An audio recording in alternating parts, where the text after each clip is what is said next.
नमस्कार मित्रांनो, मी गणेश मानकर. इग्नाइट अकॅडमीच्या या व्हिडिओमध्ये मी तुम्हा सर्वांचे स्वागत करतो. तर MMRDA कडून जी नवीन जाहिरात आलेली आहे 235 जागांसाठी, तर याचा फॉर्म भरणं सुरू झालेलं आहे. फॉर्म कसा भरावा, त्याची स्टेप बाय स्टेप प्रोसेस काय आणि कोणत्या स्टेप मध्ये आपल्याला कोणत्या चुका टाळायचे ज्याने माध्यमातून आपला फॉर्म रिजेक्ट होणार नाही, किंवा जेव्हा डॉक्युमेंट व्हेरिफिकेशनला तुम्ही जाणार तर त्यावेळी तुम्हाला तिथं काढलं जाणार नाही, या सगळ्या गोष्टी लक्षात ठेवून हा व्हिडिओ बनवलेला आहे. व्हिडिओ शेवटपर्यंत एकदम केअरफुली बघा, तुम्हाला याच्यातनं खूप चांगली माहिती मिळणार आहे आणि त्याच्यानंतरच फॉर्म भरायला तुम्ही जे आहे तर ते सुरुवात करा. आता लक्षात घ्या, याची जी आहे ना तर ती लिंक ऍक्टिव्हेट झालेली आहे. बघा ही लिंक आहे, ही लिंक मी तुम्हाला डायरेक्टली डिस्क्रिप्शन बॉक्स मध्ये जे आहे तर ते उपलब्ध करून देतो आणि कमेंट बॉक्स मध्ये तुम्हाला ही लिंक मिळून जाईल. फक्त तुम्हाला काय करायचंय, कमेंट मध्ये मला टाईप करा लिंक, तुम्हाला लिंक ऑटोमॅटिक जे आहे तर ते तिथं पाहायला मिळणार आहे. सोबत सिव्हिल आणि इलेक्ट्रिकल या दोघींसाठीच्या टेक्निकल आणि नॉन टेक्निकलची संपूर्ण बॅच तुमच्यासाठी अवेलेबल आहे मित्रांनो. सिव्हिल वाल्यांसाठी ज्या काही वर्षभरात सरसेवेच्या माध्यमातून सिव्हिल जेईच्या जागा येतात त्यांच्यासाठी एक ऑल इन वन बॅच आहे, तर त्यांनी ही बॅच जी आहे तर ती जरूर जॉईन करावी. इलेक्ट्रिकल साठीच्या पण खूप साऱ्या जागा येतात, त्याच्यासाठी ऑल इन वन बॅच आहे. इग्नाइट अकॅडमी आपलं ऍप्लिकेशन डाउनलोड करा प्ले स्टोर वरून, कॅटेगरी सिलेक्ट करा सिव्हिल किंवा इलेक्ट्रिकल आणि त्याच्यानंतर बॅच जॉईन करा. बॅच जॉईन करताना काही अडचणी आल्या, काही समस्या असेल, आमचे टीम मेंबर्स आहेत त्यांना तुम्ही कॉल करा, ते तुम्हाला संपूर्ण मार्गदर्शन करतील. आता मी डायरेक्टली लिंक वर जातो. परीक्षा कोण घेणार हे महत्वाचं, तर MMRDA ची परीक्षा TCS घेणार हे स्पष्ट झालेलं, कारण की वेबसाईट वरून कळून जातो मित्रांनो. आता आपल्याला बघा, इथं जर तुम्ही गेले तर सगळ्यात आधी फॉर्म हे 18 फेब्रुवारी पासून स्टार्ट झालेले आहेत आणि 20 मार्च 2026 पर्यंत तुमचे फॉर्म जे आहेत तर ते चालणार आहे. ओके, पुन्हा काही टेक्निकल अडचण आली, हा नंबर दिलेला आहे, उचलला तर ठीकच, शक्यतो कोणी उचलत नाही, पण करून बघा जर असेल. फक्त फॉर्म भरण्यासंदर्भातले प्रश्न त्यांना विचारू नका, म्हणजे काय की सर माझ्याकडे एक्सपिरियन्स नाही, चालेल का असं का, ते सांगू शकत नाही, ते फक्त टेक्निकली सांगतात. आता सगळ्यात आधी कुठं क्लिक करायचं, न्यू रजिस्ट्रेशनवर. मी इथं न्यू रजिस्ट्रेशन याच्यावर क्लिक करतो. चला बघा, हे केलं, हे बाकी सगळं आय ऍग्री वगैरे करा. सगळ्यात आधी इथं काय करायचं तुम्हाला, बघा तुमचं नाव, पहिलं नाव, मिडल नेम आणि लास्ट नेम, वडिलांचं नाव, आईचं नाव. आता हे सगळं कुठलं टाकायचं मित्रांनो, 10वीचं. मग एखाद्या महिलेचा विवाह झाला असेल, तिने विवाहानंतर नाव बदललं असेल, परंतु 10वीच्या याच्यावर तिचं विवाहापूर्वीचं नाव असेल, तर तिने 10वीच्या याच्यावर जे नाव आहे तेच टाकायचंय. आलं का लक्षात? 10वीच्या मार्कशीटवर जे काही नाव आहे तुमचं तेच नाव टाकायचं आहे, हे लक्षात घ्या. पुढे काही बदललं, पुढे काहींच्या नावात बदलला, फॉर एक्झाम्पल एखादी महिला असेल विवाहानंतर नाव बदललं.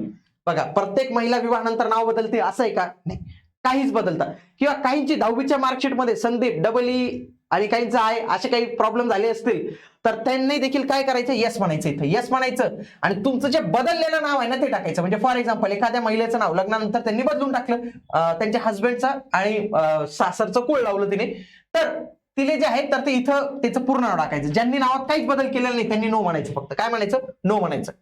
डेट ऑफ बर्थ टाकायची. ही डेट ऑफ बर्थ स्ट्रिक्टली काय म्हटलं, एज्युकेशनल सर्टिफिकेट्स वरची पाहिजे, आधार कार्ड वरची नको, 10वीच्या याच्यावर जी आहे ती पाहिजे. पुढे 18/2/2026 रोजी तुमचं एज कॅल्क्युलेट केलं जाणार आहे. एज तुमचं त्या दिवसाचे कॅल्क्युलेट केलं जाणार आहे फॉर्म प्रसिद्धीचं. पुढे जेंडर सिलेक्ट करायचं. मोबाईल नंबर, चालू मोबाईल नंबर द्या, रिचार्ज वाला मोबाईल नंबर द्या, कारण की त्याला जातो OTP. काय जातो, OTP.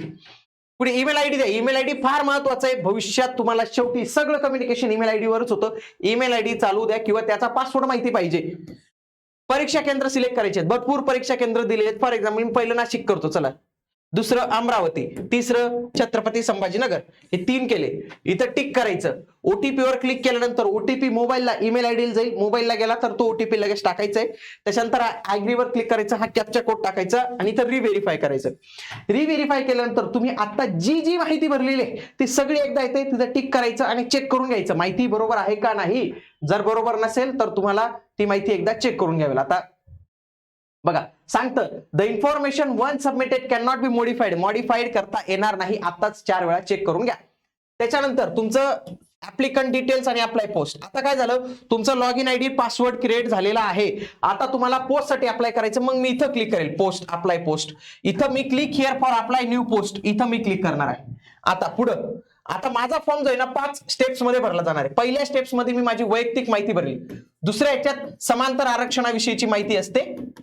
तिसऱ्या ह्याच्यात तुमचा पत्ता असतो, छोटी माहिती. सगळ्यात महत्वाचं जे आहे ना IMP, हे 4थ्या नंबरचं सेक्शन आहे आणि त्याच्यानंतर काही डॉक्युमेंट्स आणि शेवटी 1900 रुपये घेतात ते आपल्याकडून. चला झालं. सगळ्यात आधी म्हणजे मी जाहिरात वाचले असं त्यांचं म्हणणं, ठीक आहे. पोस्ट नेम तुम्हाला सिलेक्ट करायचं कोणत्या पोस्टसाठी. बघा वेगवेगळे असिस्टंट इंजिनियर ग्रेड आहे. आता जनरली मुलं याच्यासाठी भरतील असिस्टंट इंजिनियर ग्रेड 2 किंवा ज्युनियर इंजिनियर सिव्हिल याच्यासाठी, किंवा बाकीचे पण भरतील असते. पण तुम्ही जे काही सिलेक्ट करणार एका वेळी एक पोस्ट सिलेक्ट करता येते हे लक्षात घ्या. आता तुमच्यापैकी जो म्हणाल सर माझ्याकडे डबल एक्सपिरियन्स, मी डबल फॉर्म भरू शकतो. लॉग इन आयडी सेम ठेवायचा, पुन्हा फॉर्म भरल्यानंतर इथं जायचं आणि इथं क्लिक करायचं. आलं का तुम्हाला लक्षात? डबल फॉर्म तुम्हाला भरता येतो. ओके, चलो आगे. बाकी इथं तुमची सगळी माहिती. आता तुमच्या नावात बदल झाला, येस नो ते असेल. त्याच्यानंतर वैवाहिक स्टेटस, जे मॅरिड असतील मॅरिड करा. आणि नंबर ऑफ चिल्ड्रन, ज्यांचे अनमॅरिड असेल हे ऑप्शन येत नाही, मॅरिड केलं तर ऑप्शन येतं. आणि इथं 2 पेक्षा जास्त मुलं आहेत का, नंतर जन्मलेल्या मुलांमुळे एकूण मुलांची संख्या 2 पेक्षा जास्त आहे का, नाही करायचं. काय करायचं? नाही. येस केलं फॉर्म भरू देणार नाही.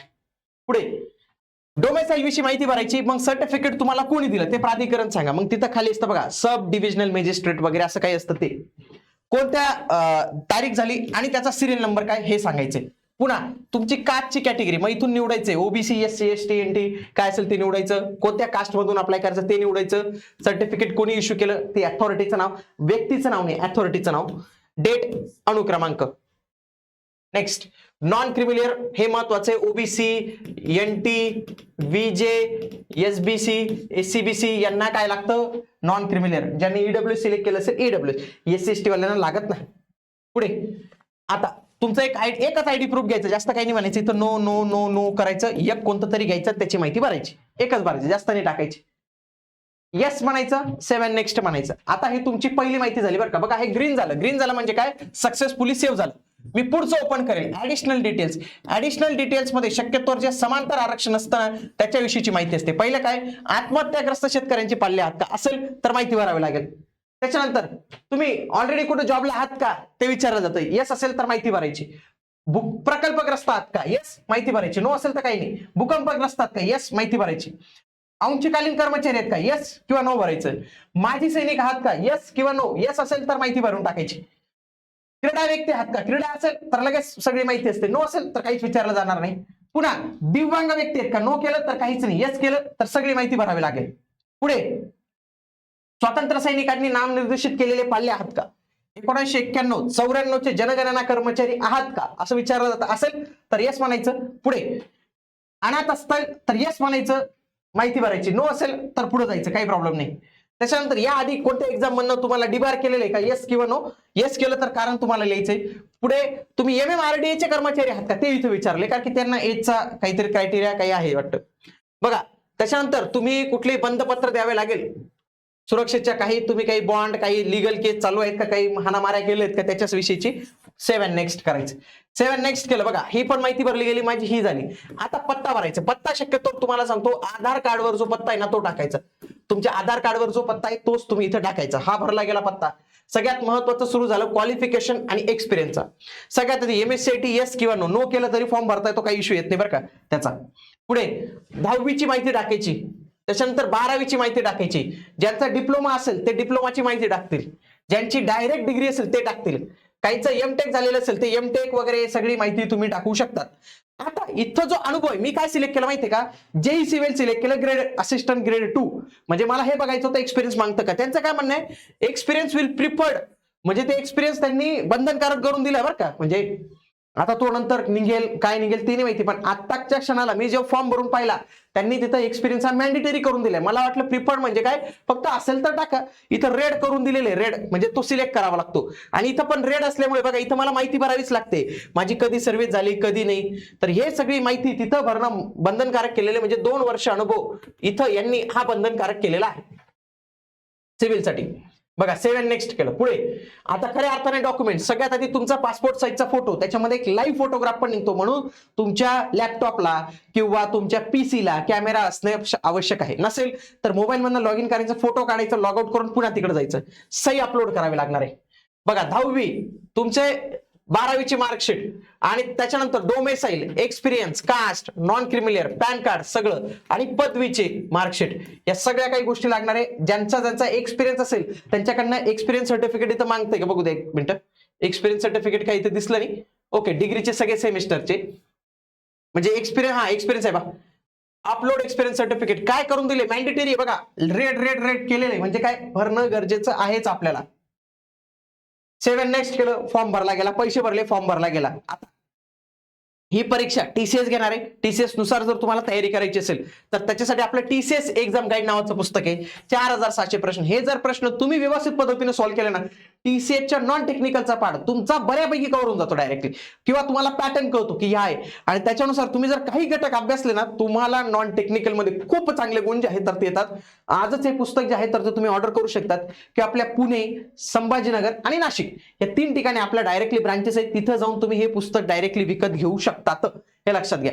बाकी सीए साठीचं पण आपलं एक्झाम गाईड नावाचं पुस्तक आहे, सिव्हिल साठी पण सिव्हिल एक्झाम गाईड नावाचं पुस्तक आहे, ते पण तुम्ही ऑर्डर करू शकतात. भेटूया पुढील व्हिडिओमध्ये. तोपर्यंत जय हिंद, जय महाराष्ट्र, धन्यवाद.